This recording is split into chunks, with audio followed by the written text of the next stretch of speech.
Questions this hour about security at the White House after a man jumped the fence and made it all the way past the front doors. Parts of the White House were evacuated Friday after Secret Service said the man managed to get just inside the North Portico doors before he was apprehended. Let's go to the White House, and NBC's Kristen Welker, still stunned at this story. I have to say, how did this guy manage to get inside those front doors, Kristen? Alex, I think we are all still stunned. The Secret Service trying to answer that very question. An official with the Secret Service identifies the man as 42-year-old Omar Gonzalez of Texas. Authorities say it all started at 7:20 Friday night when Gonzalez jumped the fence and the entire press corps was evacuated along with White House staffers. Now, this is the first time that's happened in the 3+ years that I've covered the White House, and there's no indication of a similar breach happening in recent history.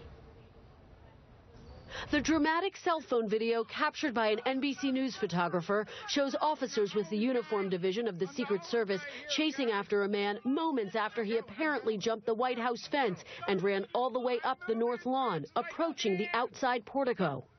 The first family was never in any danger. President Obama and his daughters had just left for Camp David. Secret Service officials tell NBC News the man was taken into custody and no one was hurt. And while it doesn't happen too frequently, it's certainly not the first time. In fact, just last week, a man wearing a Pokemon hat and carrying a toy jumped the fence and was immediately arrested. Last month, a slightly smaller scale breach when a toddler squeezed through the fence, causing quite a stir, but the all clear was given quickly. Everybody out right now. Friday was different because this latest intruder got so close.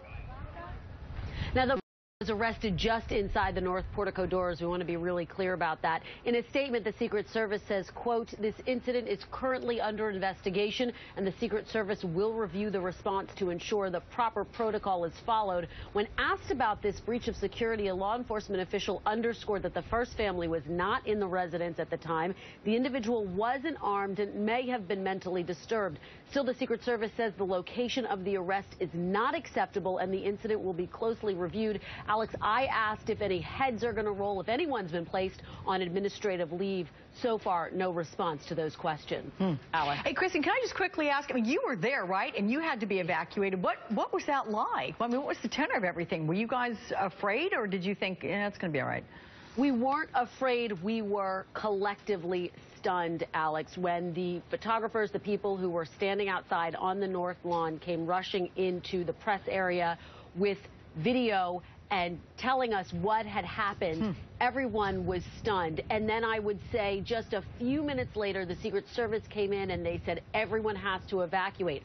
Well, that just added to the shock because that has never happened. And I was here with some veteran White House correspondents who said they can't remember the last time the press corps and White House staffers were evacuated. So this was a very serious security breach. I don't think anyone was scared because we were leaving the building, but we were all just shocked that this man was allowed to get so far on the north lawn and then to actually enter into the White House residence. Absolutely. Well, there will be some answers forthcoming as to how that happened. Thank you so much, Kristen. Indeed.